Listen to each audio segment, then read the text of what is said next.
રાખો જો ઇલેક્ટ્રોનનું સ્થાન ±0.002 નેનોમીટર ની ચોકસાઈથી એક સાઈડ હતું વિચાર એટલે જો એક તમને 58 નું હોમવર્ક માં કરો ને એમાં ખાસ કાળજી રાખવાની છે કે એમાં ન્યુટ્રોન સાથે સંકળાયેલ વેગ ગણો ઇલેક્ટ્રોન સાથે નહીં ન્યુટ્રોન સાથે તો એમાં તમે દળ લ્યો ને એ ન્યુટ્રોન નું લેવાનું છે તો જવાબ આવશે ઇલેક્ટ્રોન નું લેશો તો જવાબ આવશે નહીં ન્યુટ્રોન નું દળ 1.67 ગુણ્યા 10 ની -27 કિલોગ્રામ ઇલેક્ટ્રોન નું દળ આપણે કેટલું લેતા 9.11 ગુણ્યા 10 ની -31 કિલોગ્રામ લેતા એ બી માં સેટ છે ધ્યાન રાખો ચલો અહીંયા વેગમાનમાં અનિશ્ચિતતા ગણવાની છે હાઇઝનબર્ગનો અનિશ્ચિતતાનો સિદ્ધાંત એનો દાખલો છે બેઠું સૂત્ર મૂકવાનું છે સ્થાન આપ્યું છે એટલે આપણે સ્થાનની અનિશ્ચિતતા આવી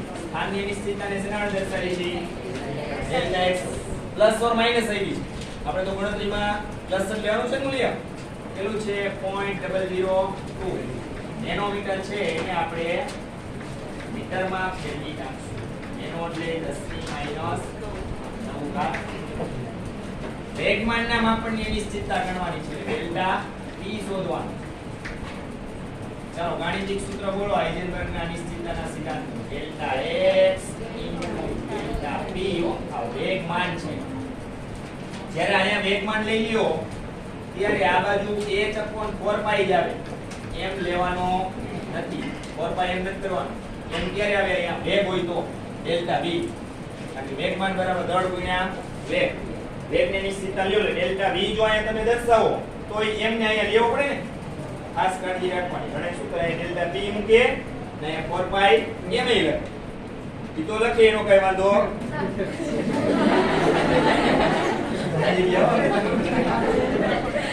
ચાલો ડેલ્ટા x શોધવાનો છે સોરી ડેલ્ટા p મેળવવાનો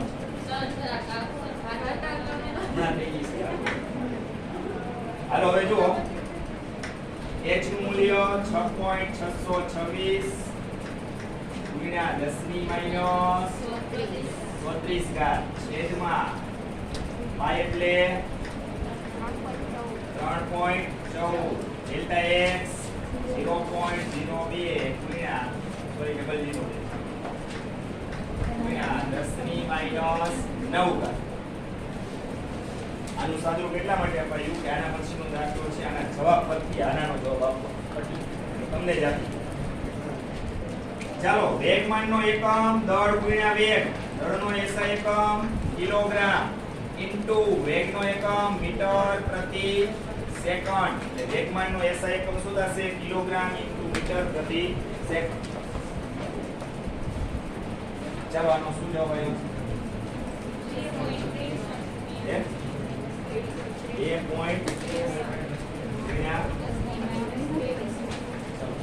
2.63 ગુણ્યા 10 ની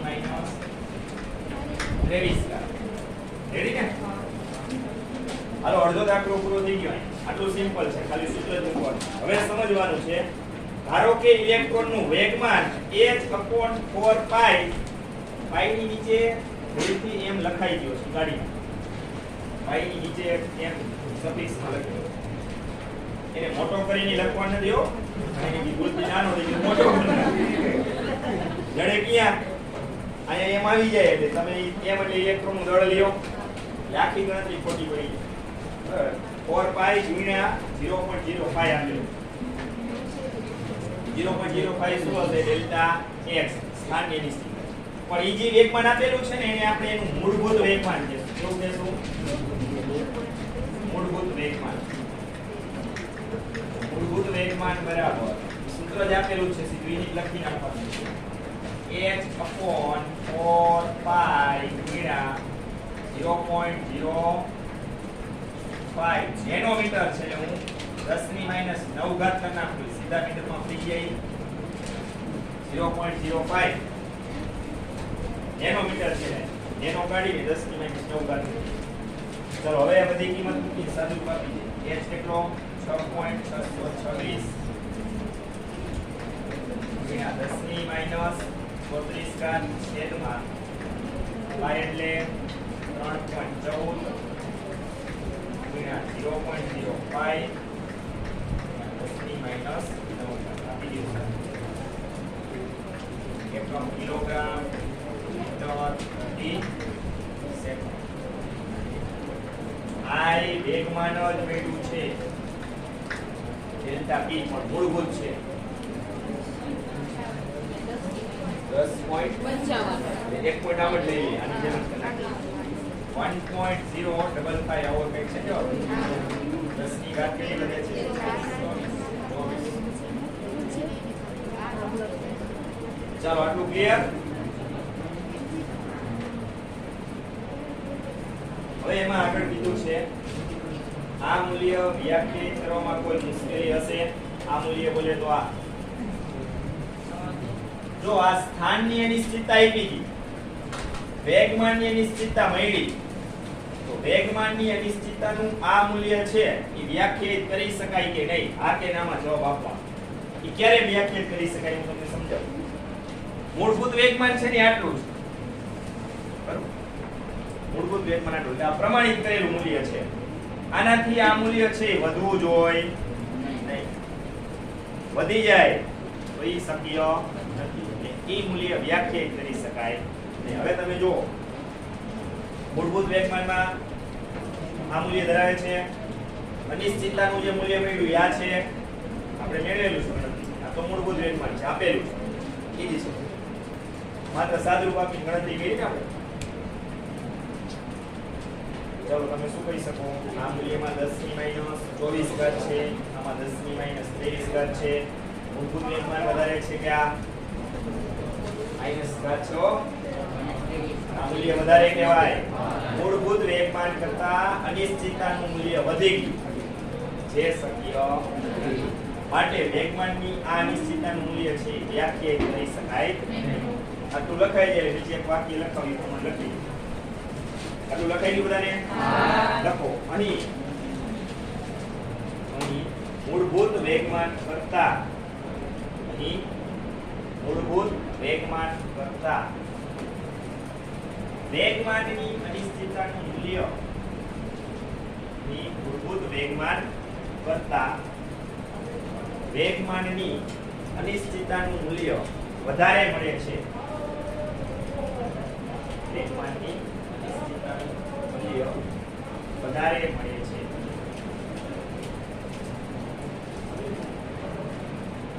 જે શક્ય નથી, જે શક્ય. તેથી આ મૂલ્ય વ્યાખ્યાયિત કરી શકાય નહીં. તેથી આ મૂલ્ય વ્યાખ્યાયિત કરી શકાય. ચાલો સમજાઈ ગયું બધાને? હાલો એના પછી જો હાલો હવે ઇલેક્ટ્રોન રચનાના નાના નાના દાખલાઓ છે. 62 માં જુઓ 6 ઇલેક્ટ્રોનના ક્વોન્ટમ આંક આપેલા છે. આગળ કે છે તેમને ઊર્જાના ચડતા ક્રમમાં કોને પણ આપણને કક્ષકો છે ને એને ઊર્જાના ચડતા ક્રમમાં ઉતરતા ક્રમમાં ગોઠવતા આવડે છે. ક્વોન્ટમ આંકને આપણે કોઈ ચડતો ક્રમ દર્શાવતા નથી કે ઉતરતો ક્રમ દર્શાવતા, પણ ક્વોન્ટમ આંક પરથી કક્ષકો નક્કી થાય આ કે ના? કોને ખબર? ક્વોન્ટમ આંક પરથી કક્ષકો નક્કી થાય. કેટલા ક્વોન્ટમ આંક જોઈએ? બે. પેલો ને બીજો, મુખ્ય ક્વોન્ટમ આંક અને ગૌણ ક્વોન્ટમ આંક. આ બે અગત્યના છે. છેલ્લે ઓલા બે આપ્યા ની ફ્રીમાં આપ્યા છે બરાબર. અહીંયા 6 આપ્યા છે શ્રેણીમાં. ચુંબકીય ક્વોન્ટમ આંક આપ્યો છે, સ્પિન ક્વોન્ટમ આંક આપ્યો છે. એનો આપણે કોઈ ઉપયોગ કરવાના.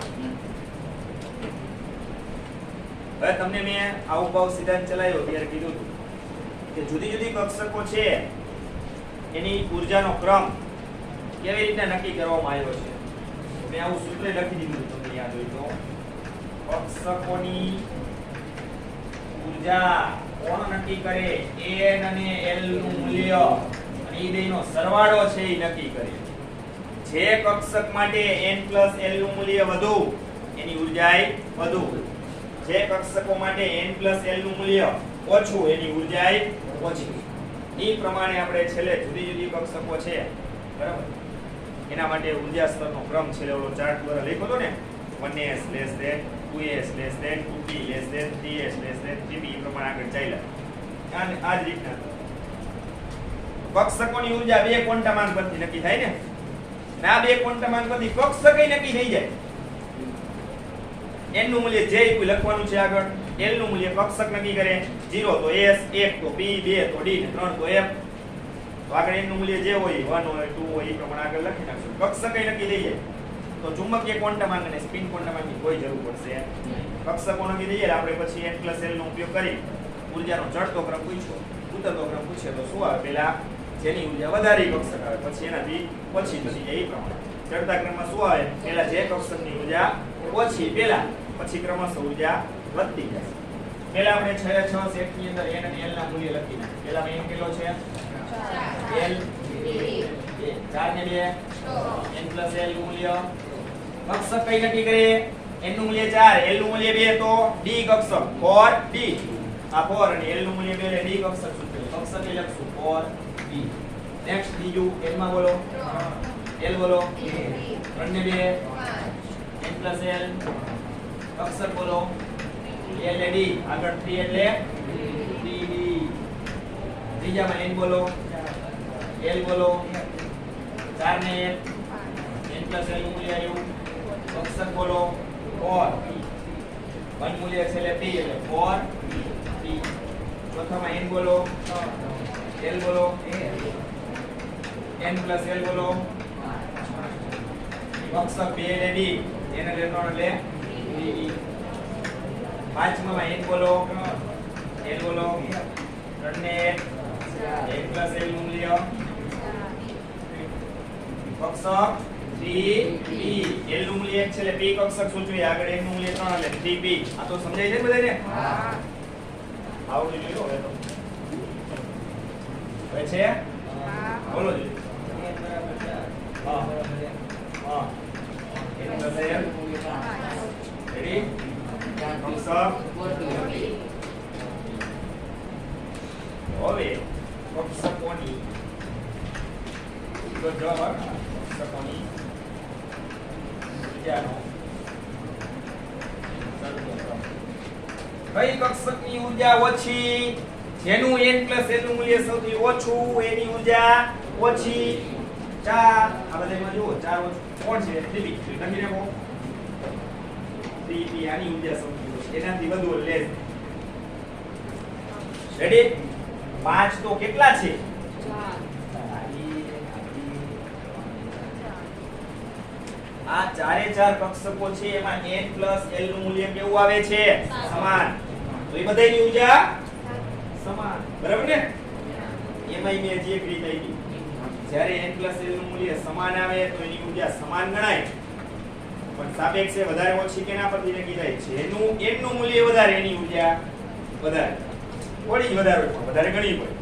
તો આમાં 5 માં આમાં n નું મૂલ્ય 3, 4, આમાં 3 અને આમાં 4. પેલા બે 4 વાળા છે બે કક્ષકો i પર b પર, એમાં તો ઉર્જા સરખી હોય. પછી આ 3d ને i3d ઈ બેની ઉર્જા સરખી હોય. આમાં n નું મૂલ્ય 3 છે અને આમાં 4. 4p ની ઉર્જા વધારે કે 3d ની?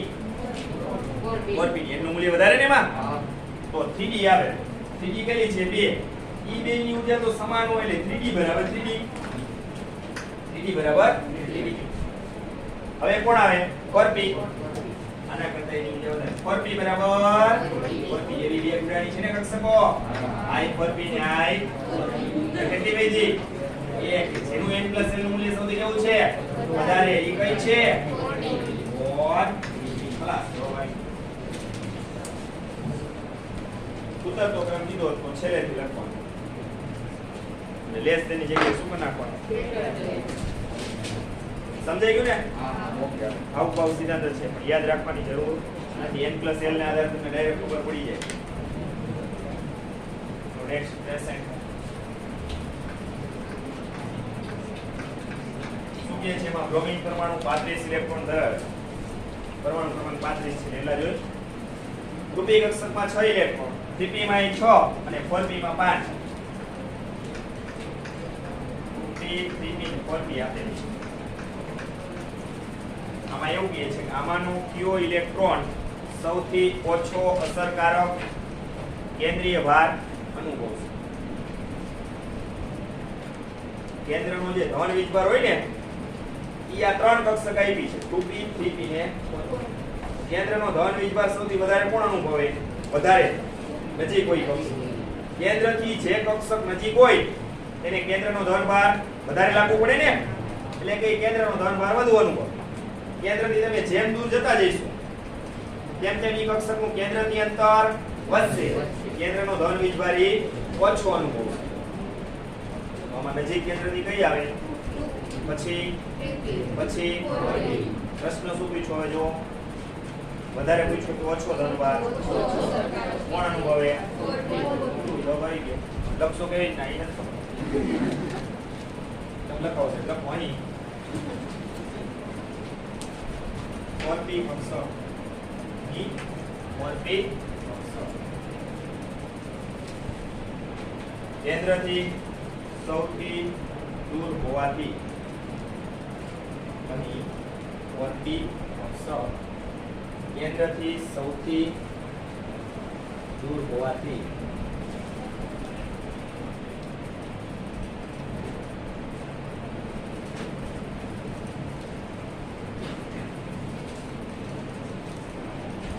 તેના ઇલેક્ટ્રોન તેના એટલે કોના 4p કક્ષકનો તેના ઇલેક્ટ્રોન સૌથી ઓછો અસરકારક કેન્દ્રીય ભાર અનુભવશે. તેના ઇલેક્ટ્રોન સૌથી ઓછો અસરકારક કેન્દ્રીય ભાર અનુભવશે.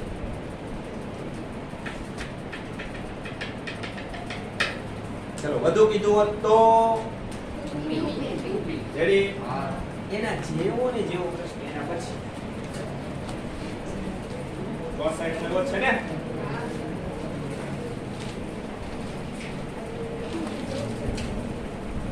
એમાં જોડમાં આપ્યા છે.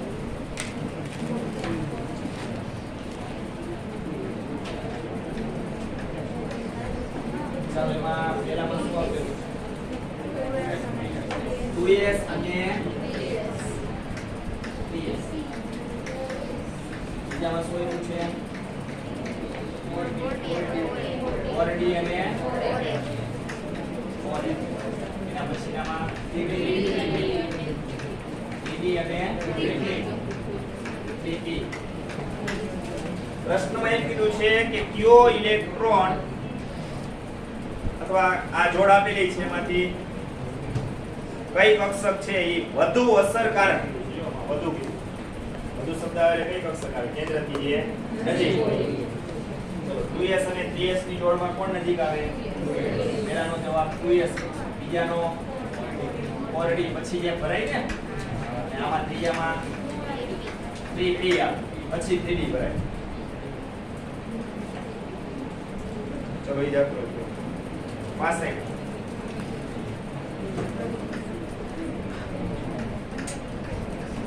માં એક પરમાણુ એલ્યુમિનિયમ છે, એક સિલિકોન.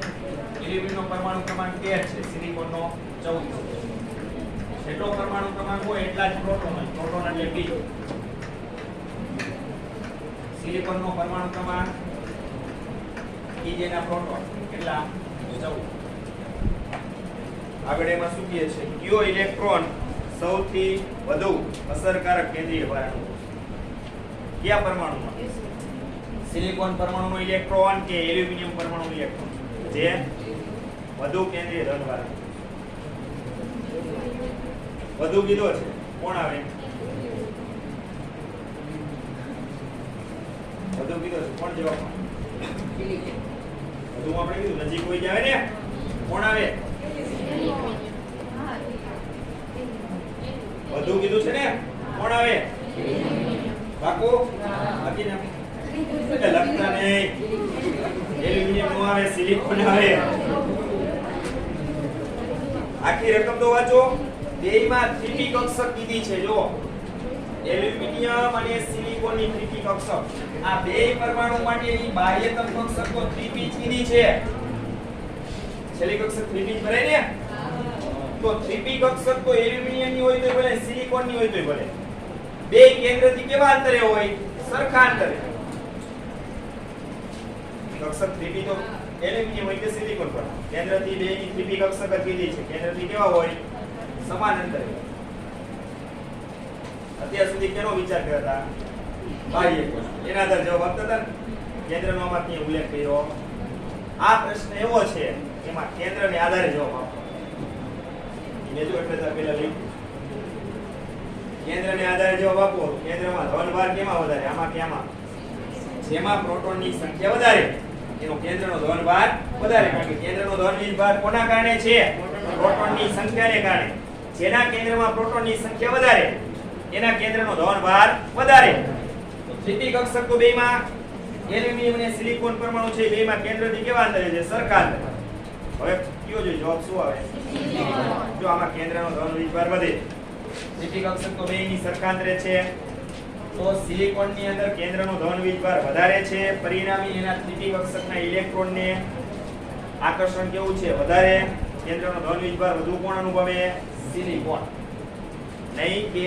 એલ્યુમિનિયમ હવે સમજાણું કેવી રીતના લખશો તો આ લખો અહીં એલ્યુમિનિયમ કરતા આપણે શીખી જવાનું આપણે લખાવું એવી રીતે અહીં એલ્યુમિનિયમ કરતા સિલિકોન એલ્યુમિનિયમ કરતા સિલિકોનના કેન્દ્રમાં આવ્યું અહીં એલ્યુમિનિયમ કરતા સિલિકોનના કેન્દ્રમાં પ્રોટોન વધારે હોવાથી સિલિકોનના કેન્દ્રમાં પ્રોટોન વધારે હોવાથી સિલિકોનનો 3p કક્ષકનો ઇલેક્ટ્રોન સિલિકોનનો 3p કક્ષકનો ઇલેક્ટ્રોન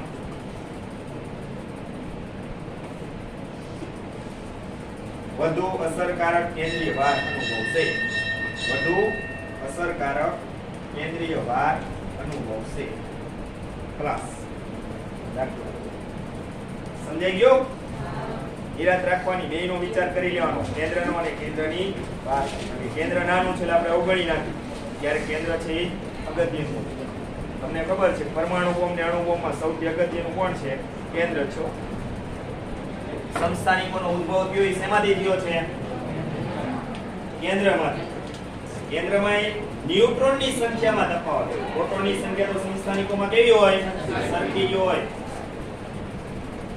તો આ સમસ્થાનિકોમાં કેન્દ્રીય પ્રક્રિયાઓ અગત્યની છે બરાબર કેન્દ્ર ઉપર મારો ચલાવવામાં આવે જે રીતે આલ્ફા કણોનો મારો ઉત્તર પોળે ચલાવ્યો હતો ને એના ઉપર ચલાવ્યો હતો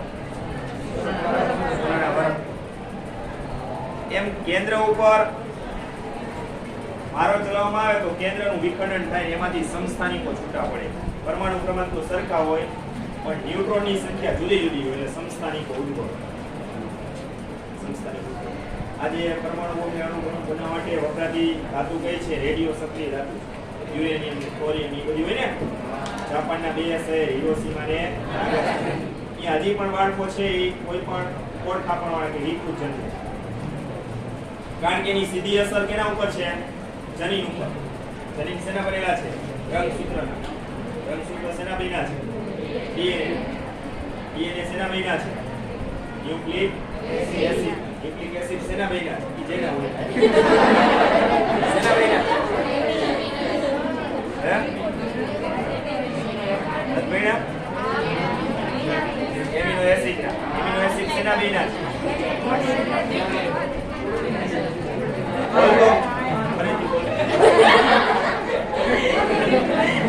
એમિનો એસિડ જોડાઈને પ્રોટીન બને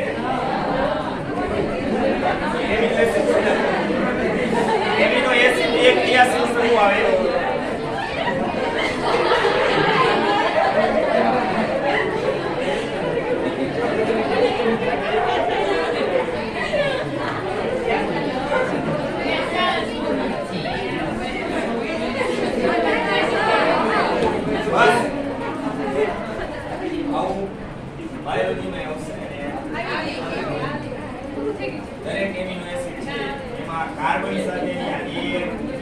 ત્રણ સંયુક્ત X છે. આ ત્રણ સમૂહ કે પરમાણુ બદલાતા નથી. આ એક જ ઘટના.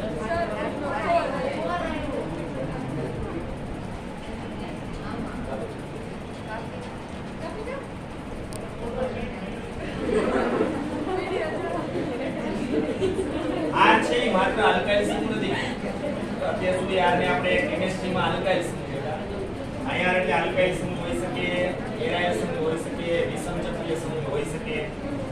એના આધારે એમિનો એસિડના ત્રણ પ્રકાર આવે: એસિડિક, બેઝિક અને ઘણા બધા એમિનો એસિડ આવે. આ બધું તો ફોર્મેટ આટલું કોમન જ આવો. આ એમાઇન સમૂહ, આ કાર્બોક્સિલિક એસિડ, આની ક્રિયાશીલતા વધારે. એમાઇન નો પૂર્વક લેવો પડે કયો? એમિનો ના એસિડ. આને ટૂંકમાં શું કીધું? એમિનો એસિડ શેના બન્યા? તો એમાઇન ક્રિયાશીલ સમૂહ ને કાર્બોક્સિલિક એસિડ. નહીં કે થઈ જાય ભૂલ કરે તો શીખો.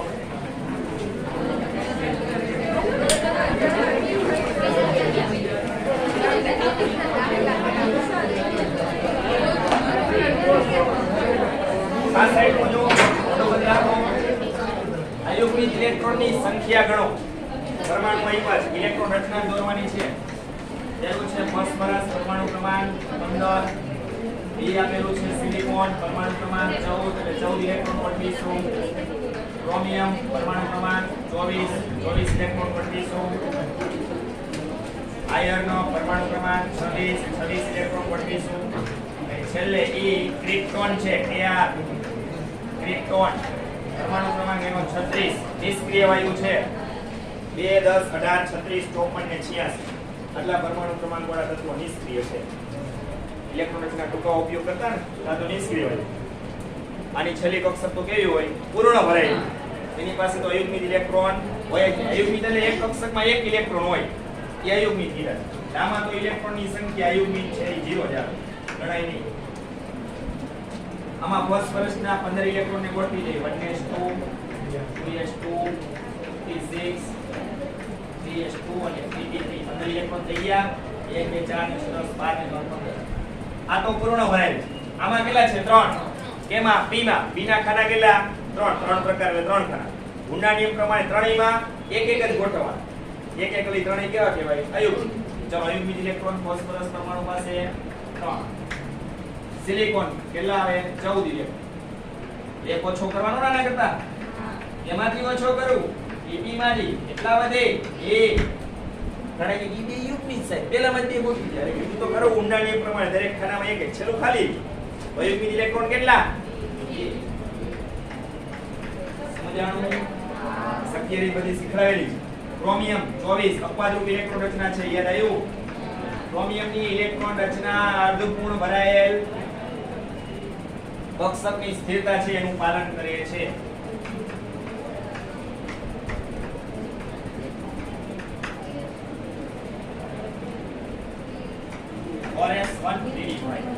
ખરેખર આની ઇલેક્ટ્રોન રચના શું થવી જોઈએ? 4s2 3d4 હોવી જોઈએ. પણ એના કરતા ઉત્તેજિત અવસ્થાની ઇલેક્ટ્રોન રચના મળી. આમાંથી એક ઇલેક્ટ્રોન ઉત્તેજિત થઈ d કક્ષકમાં ભરાય છે કે ગોઠવાય, જેથી કરીને આ d કક્ષક અર્ધપૂર્ણ ભરાઈ ગઈ. જો 5 પ્રકાર છે ને, 5 ખાના છે. પાંચેયમાં એક એક અર્ધપૂર્ણ ભરાઈ ગઈ. તો આવી ઇલેક્ટ્રોન રચનાની સ્થિરતા કેવી હોય છે? વધારે. છેલ્લો પ્રશ્ન સૌથી થિયરીમાં શીખ્ય એનું પાલન કરવા જાય છે. એક ઇલેક્ટ્રોનની જરૂરિયાત હોય ત્યારે આવું થાય. આગળની કક્ષકમાંથી એક ઇલેક્ટ્રોન ઉત્તેજિત થાય અને અર્ધપૂર્ણ ભરી જાય કા પૂર્ણ ભરી જાય. એમાં અર્ધપૂર્ણમાં ઇલેક્ટ્રોન રચના આપવા જોઈએ ક્રોમિયમ અને પૂર્ણમાં કોપર. કોપરમાં શું થઈ જાય? 3d10 થઈ જાય. રેડી? ચાલો આમાં અયુગ્મિત ઇલેક્ટ્રોન આમાં એક આમાં ઘણો ગણાય. 6 છે પૂર્ણ ભરેલી છે. એક આ d ના 5 પ્રકાર. 5 એમાં એક એક છે. 5 ઇલેક્ટ્રોન આ ગણવા પડે. અયુગ્મિત કીધા છે. 5 ને 1 સમજ પડી? ચલો આયર્ન લોખંડ 26 electron 1s2 2s2 26 3s2 56 4s2 અને 3d6. આમાં s કક્ષકના ગણવાના નથી. 4s ના શા માટે? બે આવી ગયા, પૂર્ણ ભરાઈ ગઈ છે. d ના 5 પ્રકાર.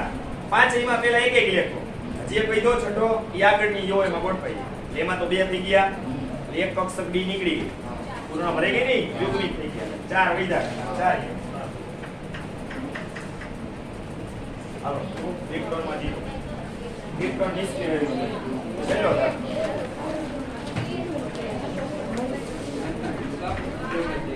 n બરાબર 4 આપ્યું આની સાથે કેટલી પેટા કોષો સંકળાય છે પેટા કોષો એટલે કક્ષક તો કક્ષકની સંખ્યા શોધવાનું સૂત્ર મુખ્ય ક્વોન્ટમ અંકમાં લખાવેલું n સ્ક્વેર સીધું સૂત્ર મૂકી દઉં દાખલો કક્ષકોની સંખ્યા બરાબર સૂત્ર શું આવે n સ્ક્વેર એટલે 4 નો વર્ગ કેટલી આવે 16 પણ આ પ્રશ્ન એ છે કે 16 કક્ષકો એસપીડીએફ પ્રકારની કઈ કઈ હશે તો એના માટે આપણે સાબિતી આપી છે ને n નું મૂલ્ય 4 છે l ના શક્ય મૂલ્ય કેટલા મળે 4 ક્યાં 3 2 1 0 બે મૂલ્ય તો કઈ 3 મૂલ્ય તો f કક્ષક 2 તો d 1 તો d 0 તો s f કક્ષકના પ્રકાર 7 d ના 5 d ના 3 s નો 1 16 કક્ષક થઈ ગઈ આ 16 કક્ષકમાંથી એક પ્રકારની 7 હશે b પ્રકારની 5 હશે d પ્રકારની 3 હશે s પ્રકારની એક કુલ 16 થઈ જશે રેડી આપણે આ સૂત્ર મૂકી સીધો જવાબ આપી દેવાનો પણ આપણે સાબિતી આપી દીધી કેમ કે સાયન્સના વિદ્યાર્થી આમાં b પૂછેલું છે જો n બરાબર 4 અને ms નું મૂલ્ય -1 ધરાવતા ઇલેક્ટ્રોનની સંખ્યા આવો દાખલો ગણી ગયા બરાબર ઇલેક્ટ્રોનની સંખ્યા આવે એટલે દરેક કક્ષકમાં વધુ 2 ઇલેક્ટ્રોન ગોઠવાય તો આની આગળ 2 મૂકી દો એટલે ઇલેક્ટ્રોનની સંખ્યાનું સૂત્ર શું થાય 2n2 ઇલેક્ટ્રોનની સંખ્યા શોધવાનું સૂત્ર શું થાય 2n2 n નું મૂલ્ય 4 4 નો વર્ગ 16 n ગુણ્યા 2 એટલે 32 ઇલેક્ટ્રોન આવે પણ આ માત્ર n બરાબર 4 મૂલ્ય ધરાવતા ઇલેક્ટ્રોન આવ્યા એમાંથી ms નું મૂલ્ય -1 ધરાવતા અડધા થઈ જાય કારણ કે દરેક એક ખાનામાં અને દરેક એક કક્ષક થઈને એક ખાનો હોય વધુ કેટલા ઇલેક્ટ્રોન ગોઠવાય પાઉલીના નિયમ પ્રમાણે 2 એ એના સ્પિન ભ્રમણ વિરુદ્ધ રીતના ગોઠવાય જેમાંથી એકનું મૂલ્ય +1 આપું છું બીજાનું માઈનસ તો આપણી પાસે ઇલેક્ટ્રોન કેટલા આવી કેટલી કક્ષકો જોઈ 16 ખાના જોઈએ દરેકમાં 2 ગોઠવાય તો 16 ખાનામાં તમે ms નું મૂલ્ય -1 ધરાવતા ઇલેક્ટ્રોન ગણો એટલે કેટલા થાય 16000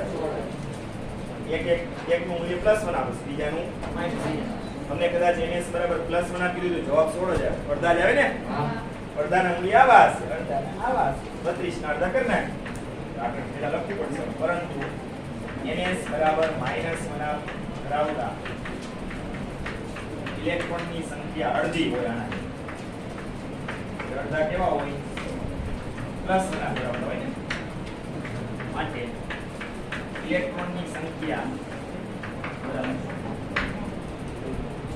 16 ના મૂલ્ય આવા છે 16 ના આવા એક ખાનાનું મેં કર્યું છે આવું 16 ખાના વિચારો આવી ગયો ચાલો આ બીજું ચેપ્ટર પૂરું હોય નેક્સ્ટ પીરિયડ થી આપણે ત્રીજું આવર્ત કોષ્ટક વાળું ચાલુ કરીશું 5 મિનિટમાં એ ચેપ્ટર પૂરું થયા છે 4 મિનિટ શીખવાની છે